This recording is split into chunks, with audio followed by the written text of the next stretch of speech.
The Atlantis sun beat down on my back as I turned the corner onto my street, the familiar ache in my feet a testament to another long day at the warehouse. I work hard, lifting boxes and organizing shipments, and all I wanted was to collapse into my favorite armchair with a cold drink. As I approached my house, I saw him, Kevin, Karen's son. He was lounging on their porch swing, fiddling with his phone, a picture of teenage boredom. He was a kid, maybe 16 or 17, and I always made it a point to be friendly with everyone on the street. So I raised a hand in a friendly wave and offered a simple, "Hey, Kevin." He looked up, a strange smirk twisting his lips. Instead of waving back, he beckoned me over, a gesture that felt off. I hesitated, but figured maybe he needed help with something. Maybe his mom locked herself out again, or he was having trouble with his car. I sighed inwardly and crossed the street, my optimism quickly fading as I got closer. "Yeah," I asked, trying to keep my tone light. "Everything all right?" The smirk widened, morphing into something uglier, something laced with arrogance and malice. "You know why I called you over here, right, boy?" The word hit me like a punch to the gut. It was dripping with venom, a clear indicator of the kind of disrespect he felt entitled to. My jaw clenched, and I forced myself to remain calm. "No, Kevin, I actually don't." "Why don't you enlighten me?" He puffed out his chest, a pathetic attempt at looking imposing. "You're going to do the gardening. Mom says the lawn's looking terrible, and well, you people are good at that kind of thing, right? You can start with the weeding." I stared at him, disbelief warring with a rising tide of anger. I'd heard whispers about Karen's casual racism over the years, little comments and passive-aggressive behaviors that people excused as eccentricity. But this blatant, overt display of prejudice from her son was a whole new level of disgusting. "Excuse me?" I managed to say, my voice dangerously low. "Are you seriously telling me that you expect me to do your gardening because of my skin color?" He snorted, rolling his eyes. "Well, aren't you going to do it?" he asked.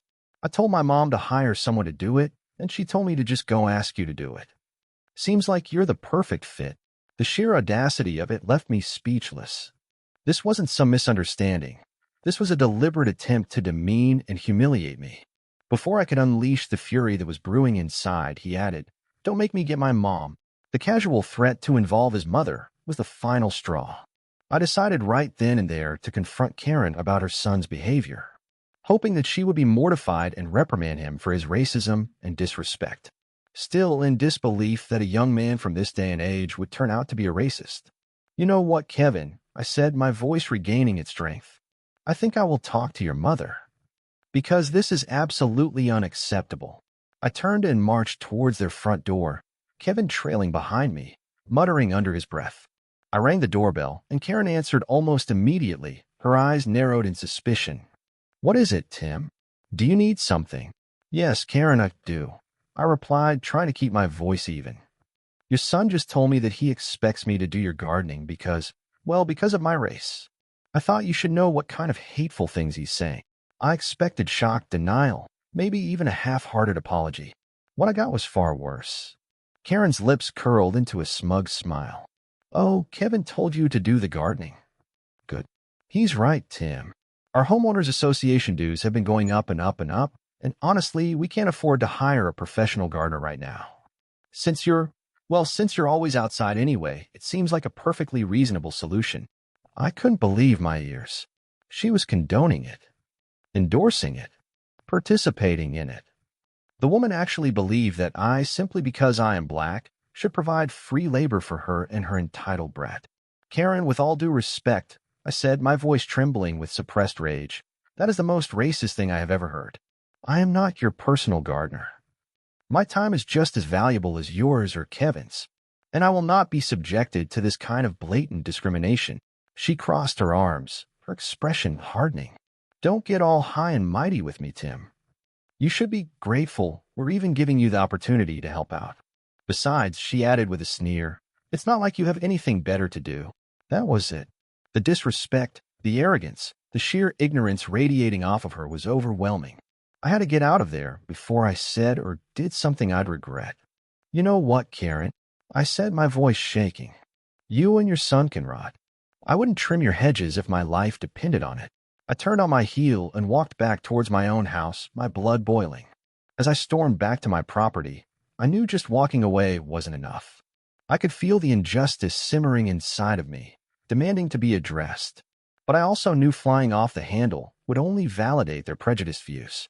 I needed to find a way to expose their behavior, to show the neighborhood the kind of people they really were. I retreated inside my house, trying to calm myself down. I paced back and forth, racking my brain for a solution. I considered calling the homeowners association, but I knew Karen had somehow worked her way into their graces over the years. They'd probably brush it off as a misunderstanding. I thought about posting something on social media, but that felt too impersonal, too easy to dismiss. I needed something more direct, something that would force them to confront the consequences of their actions.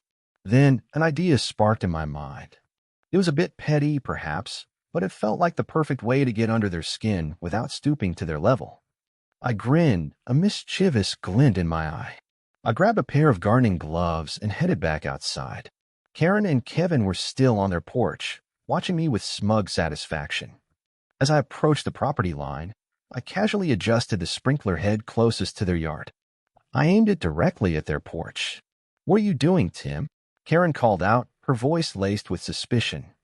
I smiled sweetly. "Just watering my lawn, Karen. It's been so dry lately, you know." I turned on the sprinkler, and a powerful jet of water arced through the air, landing squarely on their porch, drenching Kevin and Karen in the process. Kevin yelped, scrambling to get out of the way, while Karen shrieked in outrage. "Tim, what the hell do you think you're doing?" I feigned surprise. "Oh my goodness, Karen. I am so sorry. I must have misjudged the angle. Let me fix that right away." I adjusted the sprinkler again, this time aiming it even higher. Another blast of water soaked them both, their faces contorted with fury. "That's it," Karen screamed. "I'm calling the police."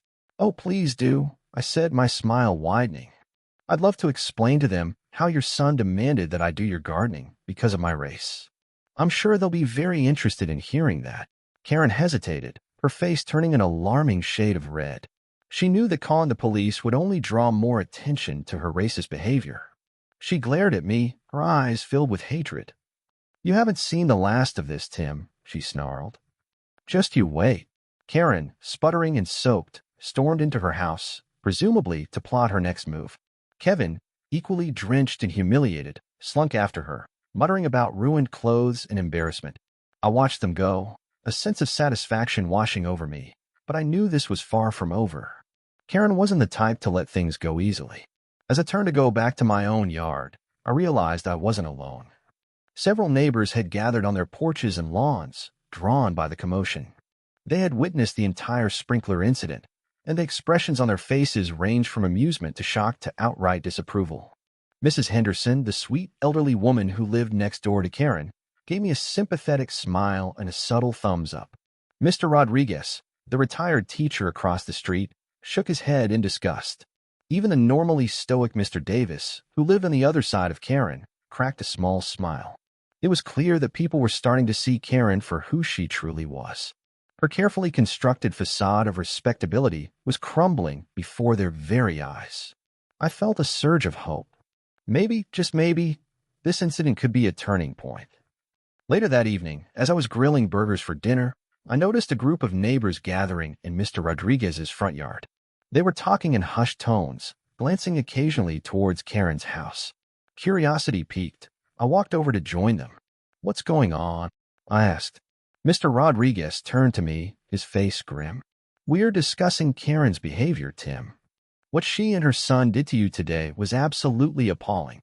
Mrs. Henderson nodded in agreement. "We've all known for years that Karen has certain tendencies. But this was beyond the pale." Mr. Davis chimed in, "We can't let this stand. We need to do something to show her that this kind of behavior is not acceptable in our neighborhood." The group spent the next hour discussing various options. Some suggested writing a formal letter of complaint to the homeowners association. Others proposed organizing a neighborhood meeting to address the issue directly. I offer my own suggestion, a peaceful demonstration in front of Karen's house. In that moment, I felt a sense of solidarity and support that I hadn't expected. My neighbors, regardless of their background or beliefs, were united in their condemnation of Karen's racism. It was a powerful reminder that even in the face of hate and prejudice, There is always hope for understanding and change. The next morning, the neighborhood was abuzz with anticipation. Word of the planned demonstration had spread quickly, and people from all walks of life were eager to participate. I spent the morning making signs with slogans like "Hate has no home here," "Equality for all," and "Respect your neighbors." As the afternoon approached, a crowd began to gather in front of Karen's house. There were families with young children, elderly couples, teenagers, and everything in between. The atmosphere was electric with a mixture of anger, determination, and hope.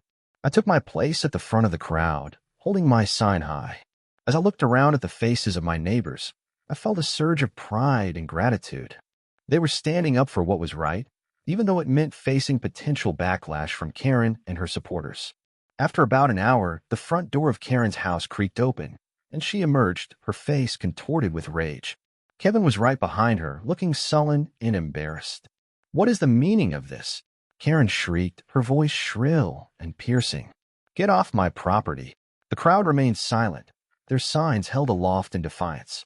"You're all just jealous," Karen continued, her voice rising in intensity.